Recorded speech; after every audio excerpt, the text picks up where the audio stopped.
Hey, and welcome to Bible Study. I'm McKenzie, and together we're studying through the book of James. And this week we're going to be talking all about James chapter 2, which you and I have been studying all this past week, and I hope that you have enjoyed it as much as I have.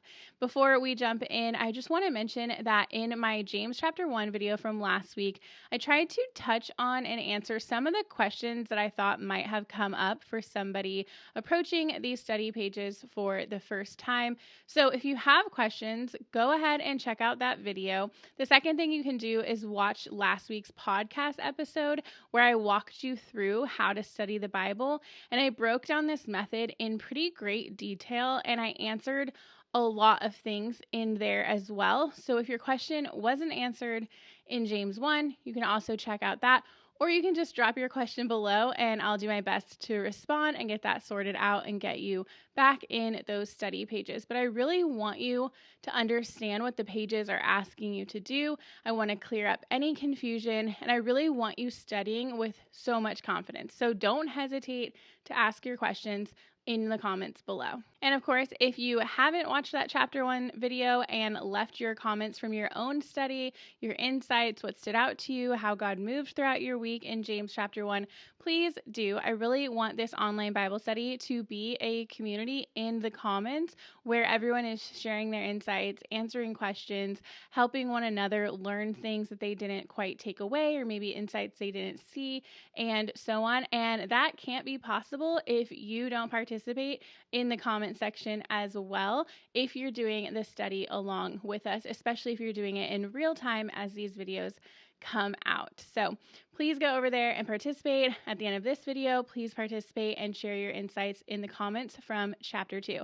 But let's go ahead and dig into those discussion questions. So grab your book, your coffee, drink, water, whatever it is you have. If you prefer a notebook where you keep your answers or whatnot, go ahead and grab all your stuff and come back here and we'll jump in. Also, you might have noticed that I'm filming in a little bit of a different setup. I'm trying to iron out a couple things, and so I was trying to see if this might work. For today, we are definitely sticking with it, but I already have a feeling that this is not going to be the solution I need. So please just bear with me. I'm trying to iron out a couple things in my filming setup, and so this is what today looks like. So our first discussion question is, what stood out to you the most in this chapter and why? And for me, what stood out the most was that partiality is a sin and not just something to avoid. And I've read James multiple times before, and for some reason, it has never quite stuck out the same way that it did this time, kind of slowing down, studying it deeper, reading it every single day. I've always known that partiality is something that we want to avoid, something we want to be, on guard of. We don't want to treat people unfairly, especially based on, the way they look or what we think about them or a personal bias or so on. Yet I didn't quite understand the depth of how much we want to avoid partiality and the fact that if you are partial, it is actually committing a sin. But that stood out to me this week in a whole new way. Okay, question number 2. What did you notice this week that you hadn't seen or learned before? And I put that partial actions is evidence of your evil thoughts. So back in verse 4, it says, "Haven't you shown partiality among yourselves and become judges with evil thoughts?" One of the commentaries that I used in my external resources pointed out that their evil thoughts are evident by their partial actions. And that is something that really stuck with me because your evil thoughts can't be seen, right? They're the unseen. Nobody can tell what you're thinking except God. But your partial actions is the seen part. It is the evidence that others can see that come from your evil thoughts. And so that really stood out to me. And I think that's been kind of an ongoing theme in the first 2 chapters of James, is just this comparison between things you can see and things that you can't see. Same thing with like faith without works is dead.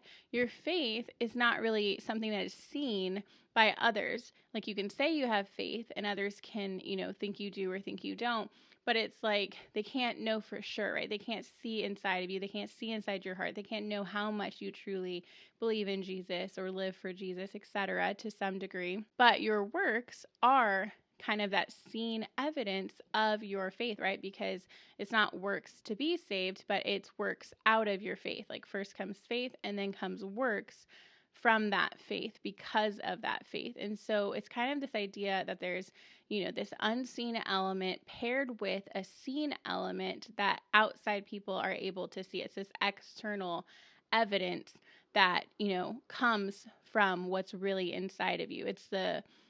It's what's produced from the unseen. This also stood out to me a bit because I think that partiality is something that can maybe be easily justified, right? If we're in a setting, maybe we can just easily say, oh, well, I'm just closer to that person than the other person, right? Like if we were to play favoritism or treat one person better than the other in a setting, we might say that, we just grew up a certain way and this is just who we are or how we are, or, we didn't mean anything by it and so on. And I think it's just one of those things that can be so easily justified, and yet it can be evidence of your evil thoughts, which means obviously it's a sin and it's not something that we should be justifying or sweeping under the rug or making light of or making excuses for or etc. And so that just kind of stood out to me this week, and I've kind of soaked and meditated a lot on this and trying to see like where in my life am I partial, who in my life am I partial towards, what settings do I react in a partial way to, what do I kind of favor, and so on. And so that has really been something that I've noticed this week that I didn't really notice from this chapter before. And quite frankly, most of that kind of thought comes from that commentary and kind of how that enhanced my understanding of that verse itself. Okay, our third discussion question is, how did you paraphrase the chapter this week on day 2? And so this is before external resources come in and you're just giving it a shot to sum it down to one sentence or one phrase as best as possible. And so what I put is that faith without good works is dead. That was my paraphrase. And I also considered putting faith without good and true works is dead, because I think you can have a lot of works and I think your works can appear good, right? Another person would say, oh, that's a good thing, you did the right thing, etc. But if those works are, driven by selfish ambition or selfish desires, lust, and so on, then of course that's no longer the good works, the types of deeds that we're talking about coming out of faith. That's then you walking in your flesh and you're kind of looking the part, but you're not truly being the part. And so that is why I kind of added like faith without good works is dead, or like good and true works is a dead faith. Okay, question number 4. Was there a verse or phrase that felt especially meaningful or convicting to you? So I wouldn't necessarily say that it was either meaningful or convicting, but it just kind of stood out to me. And what came to mind as I read it was something that I, wanted to make note of. And so that's what I'm going to talk about for my answer, because I think there is a bit of conviction underneath there, but maybe not in the way that it's going to seem. And so in verses 15 and 16, it says, "And if a brother or sister is naked and in lack of daily food, and one of you tells them, 'Go in peace, be warmed and filled,' yet you didn't give them the things the body needs, what good is it?" And so I know that this verse is specifically talking about, brothers and sisters, so fellow believers first and foremost, but I think ultimately we obviously should be taking care of people as much as we can. Like if we have something to give and the ability to give it, then we absolutely should. We should not have what they need and then just send them on their way, as the verse talks about. But what this kind of made me think of is more so like homeless people on the like street corners is what came to my mind here. And now I don't know necessarily if that's a fellow believer or not, but I do know that it's a person in need. And so this stood out to me, and I am not someone that like carries cash on me. So in those moments, I really don't have anything to give. I don't have cash on me. I don't keep anything in my car. My car is kept pretty clean.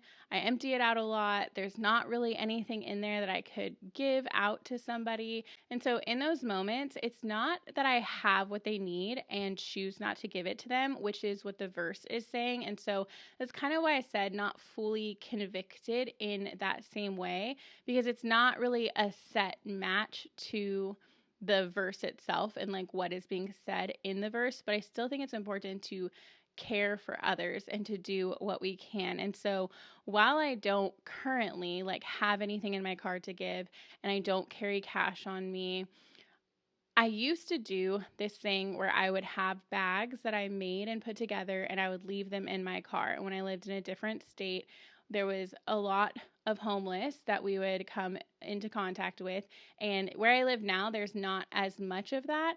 But of course, it's prevalent pretty much everywhere. Like people are struggling. And so what I used to do is have these pre-made bags in my car with different types of things in them, maybe blankets, socks, deodorant, a small Bible, and so on. And that way, when I, saw somebody out there in need, I was able to easily hand them a bag. Typically, I'd have like a granola bar in it or two.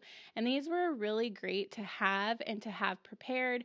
And that way, anytime it was needed, like I had something to give and something to offer in that situation. And so that's where like the slight conviction comes in for me, because even though I don't have something in that moment, I do feel like I could do a better job preparing for that moment. Because while it's not something I encounter as often as I used to in a different state, it is still something that I know that I could encounter or likely will at some point. And that way I can be more prepared to be able to be helpful and to be a blessing. And so it just kind of made me think of back in the day when I would have those types of bags in my car and, that I don't have those types of bags in my car currently.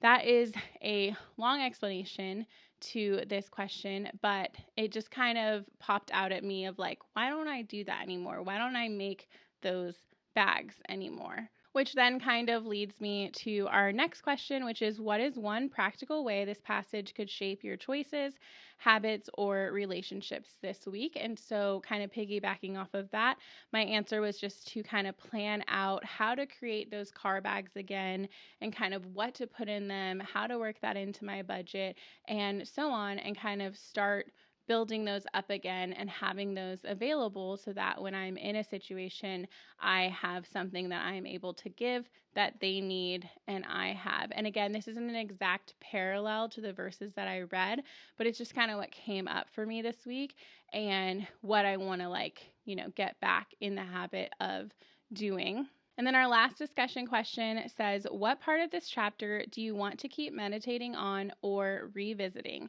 And I put verse 12, which is, so speak and so do as men who are to be judged by the law of freedom. I think it's just so important that our words and actions are not used carelessly, that we really choose them, that we choose them with intention. And I'm a big believer that your words and actions should really line up, that as a person, you should be very consistent, and that if you say you're going to do something, you should do it, and that if you are choosing words to say, that that's what you mean. And so not that I do that perfectly, not that anyone does that perfectly, but I do think it's something that we should prioritize and be very intentional with. So seeing as how that's just kind of a part of like who I am and what's very, very important to me, this verse definitely kept jumping out at me all week long. And also just, the part where it's like, speak and do as men who are to be judged by the law of freedom. The awareness that we have to give an account for everything we say and do one day should stick with us. It should drive us to make different choices. It should be something that we consider, that we care about, that we want to make sure we're giving the type of account that we really want to live, and that we're not careless with that. And so that verse definitely was my favorite from this chapter. So we're going to transition, and last week I wasn't able to do this, but I do want to spend a little bit of time in this video just kind of bouncing around the other pages, kind of skimming and sharing maybe a couple things that stood out to me or that I didn't know before and whatnot. And so I wasn't able to fit that in last week, but we're going to go ahead and do a little bit of that this week. For now, though, go ahead and pause and comment your discussion question answers. You can respond to mine, and then I'll, of course, go ahead and reply, and hopefully you guys will all kind of talk and mingle amongst yourselves as well and kind of build some new friends that you can study the Bible with. And then press play, and we'll jump into some additional thoughts. Okay, so something that kind of stood out to me this week in chapter 2 is kind of the way James approaches this situation. And I thought it was like a really good example for approaching situations in our own life. So what I kind of seemed to notice is that James brings up what he thinks that they're doing wrong, right? He points out to them how they're living wrong. Then he kind of corrects them and tells them what it should be, how they should be living, what this looks like.